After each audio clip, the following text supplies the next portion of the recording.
आप सुन रहे हैं रात की कहानी मेरे यानी रोहित के साथ।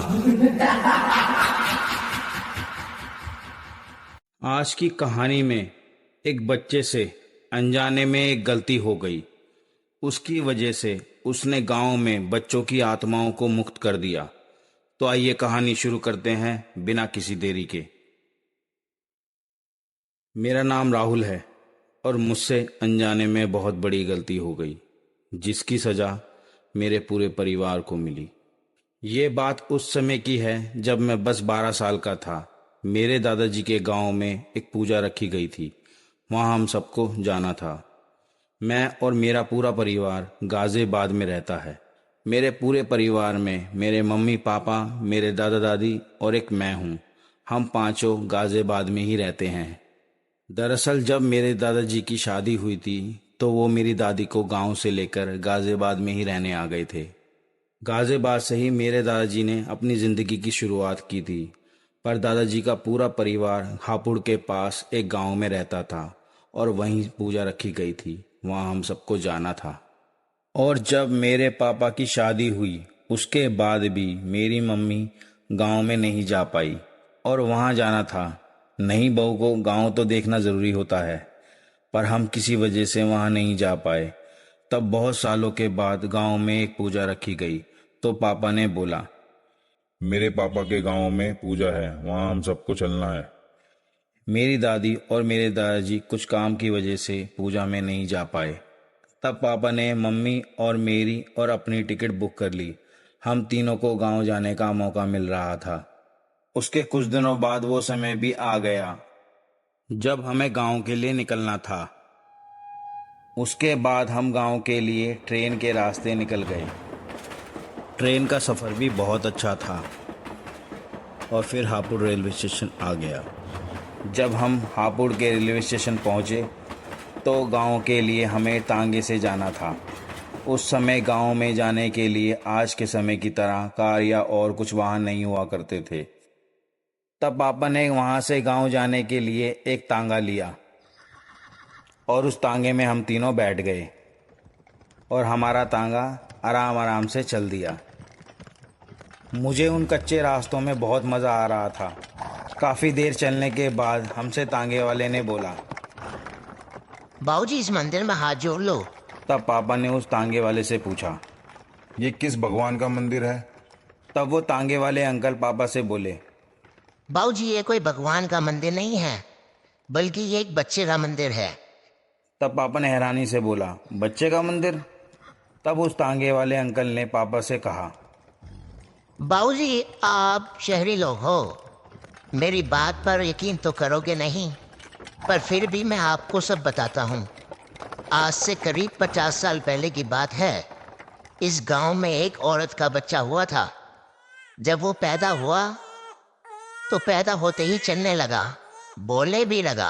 वो बच्चा हर वो काम करने लगा जो 5 साल का बच्चा करता है। करीब एक हफ्ते में ही वो बच्चा इतना बड़ा बच्चा हो गया जितना बड़ा 5 साल का बच्चा होता है, और 5 साल के बच्चे जितना ही खाना खाया करता था। सब गांव वाले उसे देखकर डरने लगे और ये सोचने लगे ये कोई राक्षस का बच्चा है। उस बच्चे से हर कोई डरने लगा। वो बच्चा किसी को भी नुकसान नहीं पहुंचाया करता था। वो बच्चा वैसे तो नॉर्मल था, पर बहुत तेजी से बड़ा हो रहा था, जिसके वजह से गांव वाले ये सोचने लगे कि ये बच्चा कोई राक्षस का बच्चा है और आगे चल के हम गांव वालों को ये नुकसान पहुंचाएगा। फिर गांव वालों ने मिलकर उस बच्चे को जिंदा ही दफना दिया। वो बच्चा अपनी जिंदगी की लोगों से भीख मांग रहा था और बार बार बोल रहा था, मुझे छोड़ दो, मैंने कुछ भी नहीं किया, मुझे छोड़ दो। पर गांव वालों ने उस छोटे से बच्चे पर जरा भी तरस नहीं खाया और वो बच्चा बोलते बोलते मर गया। और जिस जगह उस बच्चे को जिंदा दफनाया गया था वहीं गांव के सभी बच्चों को दफनाया जाता था। फिर उसके 1 महीने बाद उसी छोटे बच्चे की आत्मा इस गांव में भटकने लगी, जिसकी वजह से वो रातों को माँ माँ कहकर गांव की औरतों को बुलाता था, और गलती से कोई औरत उसकी तरफ चली जाती थी तो उसकी लाश सुबह गांव के खेत में मिलती थी, जिस वजह से गांव वाले रात को खेत की तरफ जाने से डरते थे और कोई भी औरत अपने घर से रात को नहीं निकलती थी। और साथ में जितने भी बच्चे वहां दफनाए गए थे, उन सब की आत्माओं को उस छोटे बच्चे ने मुक्त कर दिया था। उन बच्चों की आत्माएं भी भटकने लगी थी। ओसी औरतों की मौत के बाद हमारे गांव के पंडित जी ने हम गांव वालों से कहा, यहाँ एक मंदिर बनवाओ, जो मंदिर उस बच्चे को समर्पित होगा। जिसके बाद वहां एक मंदिर बनवाया गया, पर पंडित जी ने साफ मना कर दिया था, कभी भी इस मंदिर का दरवाजा मत खोलना और यहाँ पर कोई भी पूजा पाठ भी नहीं होगी। हमेशा यहाँ पर हाथ जोड़कर चले जाना और बच्चों की आत्माएं भटकनी बंद हो जाएंगी। और ऐसा ही हुआ। कुछ समय बाद मंदिर बनवाया गया और उसके बाद उन बच्चों की आत्मा भटकने बंद हो गई और तभी से यहाँ पर सब हाथ जोड़कर चलते हैं। यह मानता है कि बच्चों की आत्माओं को शांति मिलती है इससे। इस मंदिर में कभी पूजा नहीं होती और इस मंदिर के कभी दरवाजे भी नहीं खोले जाते। हम गांव वाले तो यही बात मानते हैं बाबूजी, पर आप शहरी लोग हो, मैं आपको बस यही बोलूँगा, ये बात आप भी मानो, ये हम सबके लिए बहुत अच्छा होगा। उस तांगे वाले की बातों में हम गांव पहुंच गए, पर मुझसे एक बहुत बड़ी गलती होने वाली थी, जिसका मुझे कोई भी अंदाजा नहीं था। फिर गांव वाला घर आ गया था। फिर हम तांगे से उतरे और सबसे मिले। मुझे गांव में बहुत मज़ा आ रहा था। हर तरफ खेत ही खेत और हरियाली ही हरियाली थी और कोई भी बंदा दुखी नहीं था। हर तरफ खुशी थी। लोग बहुत मिलनसार थे। ऐसा लग रहा था सब लोग हमसे बहुत प्यार करते हों। मेरी मम्मी बहुत सुंदर थी, जिसकी वजह से मम्मी को देख सब बहुत खुश हो रहे थे। और मेरी मम्मी और मेरे पापा वहाँ पहली बार ही गए थे। हम सबको वहाँ बहुत सारा प्यार मिल रहा था। गांव में हम 4-5 दिन के लिए आए थे, पर हमें क्या पता था यहाँ हमें 1 महीने से भी ऊपर हो जाएगा। और करीब 2 बजे के आसपास हम गांव पहुँचे थे और फिर पूजा पाठ भी स्टार्ट हो गई। और उसके अगले दिन मैं और मेरा बड़ा भाई, जो मेरे ताऊ जी का लड़का था, मुझसे वो 2 साल बड़ा था, उस दिन मैं उसके साथ शाम को गांव में खेल रहा था। मैं उसी जगह खेल रहा था जहां वो मंदिर था। हम दोनों बैट और बॉल से खेल रहे थे। तभी मेरे बड़े भाई ने अपने बैट से बहुत ज़ोर से शॉट मारा और बॉल उस मंदिर के पास चली गई। मैं बॉल को उठाने गया तो मैंने देखा वो मंदिर बहुत ही सुंदर था। उस मंदिर के दरवाजे पर एक बच्चे की सुंदर तस्वीर बनी हुई थी, पर मुझे नहीं पता था क्यों उसे देखकर ऐसा लग रहा था जैसे मुझसे वो बोल रहा हो, ये मंदिर खोल दो। मुझे कुछ भी समझ नहीं आ रहा था। उस मंदिर से मैं मोहित हो रहा था, तो मैं उस मंदिर को देख उस मंदिर की तरफ जाने लगा। मेरे पैर उस मंदिर की तरफ अपने आप जा रहे थे। मुझे ऐसा लग रहा था जैसे मुझे कोई उस मंदिर की तरफ खींच रहा हो। मेरे शरीर पर मेरा कोई भी कंट्रोल नहीं हो पा रहा था। मेरे ताऊ जी का लड़का मुझे पीछे से आवाज़ दे रहा था, रुक जा राहुल, रुक जा, उस मंदिर की तरफ मत जाना। पर मुझे उसकी बात सुनाई नहीं दे रही थी। मुझे आज तक नहीं पता चला मैं क्यों उस मंदिर की तरफ खिंचा चला जा रहा था और क्यों मुझे अपने भाई की आवाज़ सुनाई भी नहीं दे रही थी। जैसे ही मैं उस मंदिर के दरवाजे के पास पहुंचा तो मैंने देखा उस मंदिर के दरवाजे को लाल धागे से बांध रखा था। उस पर कोई ताला नहीं था, पर उसे लाल रंग के धागे से बांध रखा था। तब मैंने मंदिर का दरवाज़ा खोल दिया। मुझे ऐसा लगा जैसे वहाँ की ज़मीन से कोई बच्चा उठा हो और मेरे शरीर के आर पार होता हुआ मंदिर से बाहर निकल गया हो। इतना होते ही मैं वहाँ बेहोश होकर मंदिर के फर्श पर ही गिर गया। मेरे भाई ने सबको बता दिया। फिर मुझे उठाने गांव के बहुत सारे लोग कुछ देर बाद आए और मुझे मेरे पापा डांटने लगे। तूने ये दरवाजा क्यों खोला? तुझे मना किया गया था ना, तुझे फिर भी समझ नहीं आई। अब देख क्या होगा पता नहीं। पर मुझे कुछ भी समझ नहीं आ रहा था मैंने वो दरवाज़ा क्यों खोला था। मुझे ऐसा लग रहा था जैसे किसी ने मुझे वो दरवाज़ा खोलने को कहा हो। तब गांव वालों में से एक आदमी बोला, ये बहुत बड़ा अनर्थ हो गया है। मुझे लग रहा है उस बच्चे की आत्मा इस मंदिर से निकल गई है। हो सकता है वो बच्चा अब मुक्त हो गया हो। अब पहले जैसा ही रात में औरतों को वो बच्चा फिर से बुलाएगा और साथ में उन बच्चों की आत्माओं को भी आज़ाद कर देगा जो यहाँ दफनाई गई थी। फिर मुझे उठाकर गांव लाया गया। मैं बहुत डरा हुआ था। वो सब सोच सोच कर वो बच्चा कैसे मेरे शरीर से आर पार हुआ, वो बात डर की वजह से मैंने किसी को नहीं बताई। गांव में डर का माहौल बना हुआ था। सब डरे हुए थे। सबको ऐसा लग रहा था जैसे वो रात को जरूर आएगा और फिर वो ही सिलसिला दोबारा चालू हो जाएगा। जैसे पहले औरतों की लाश इस खेत में मिला करती थी, फिर से ऐसा ही होगा। सच में होने वाला तो ऐसा ही था। फिर रात को सब सोने चले गए।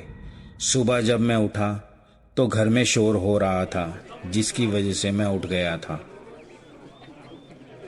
और मैंने पापा से पूछा, पापा क्या हुआ? तब पापा ने गुस्से से मुझे बोला, देख तेरी वजह से क्या हो गया, तेरी मम्मी यहाँ नहीं है।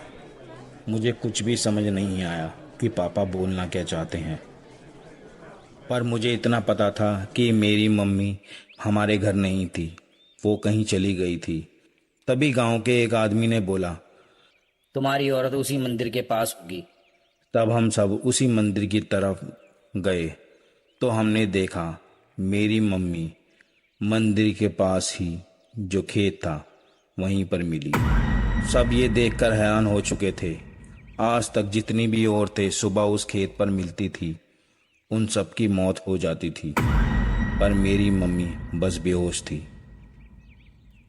तब सबने मम्मी से पूछा, तुम्हारे साथ क्या हुआ था? तब मम्मी ने जो बताया वो सुनकर सब हैरान हो गए। मम्मी बोली, करीब 3 बजे जब मेरी आंख खुली तो कोई बच्चा मुझे माँ माँ कहकर पुकार रहा था। तो मैं उसकी तरफ देखने के लिए गई। वो बच्चा जिसकी आत्मा वहां भटक रही थी वो मुझे अपनी माँ ही समझ रहा था और पूरी रात मेरी गोदी में बैठा रहा। मुझे भी उसके साथ ऐसा ही लग रहा था जैसे वो मेरा ही बच्चा हो। मेरा तो उससे दूर जाने का मन ही नहीं कर रहा था। वो मुझे कोई नुकसान नहीं पहुंचा रहा था।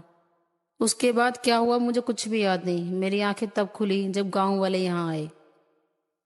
गांव वालों में आपस में बात हो रही थी, उस बच्चे की आत्मा ने मेरी मम्मी को क्यों नहीं मारा। सब ये बात सोच सोच कर हैरान हो चुके थे, पर एक चीज़ का असर मेरी मम्मी पे हो रहा था। रात में मेरी मम्मी उसी मंदिर के पास रोज जाने लगी। ऐसा लग रहा था जैसे मेरी मम्मी अब बस उसी बच्चे के लिए जी रही हो। वो अब हमेशा ज़्यादा बात नहीं करती थी, वो बस हमेशा रात होने का इंतज़ार करती थी और बार बार ये बोलती रहती थी, मेरा बच्चा बहुत अच्छा है, मेरा बच्चा बहुत अच्छा है, मैं उसे बहुत प्यार करती हूँ। ये सिलसिला रोज होने लगा। मेरी मम्मी रोज रात को घर में नहीं हुआ करती थी और सुबह खेत पर बेहोश ही मिलती थी। ऐसा लगता था मेरी मम्मी जानबूझकर वहाँ जाती हो।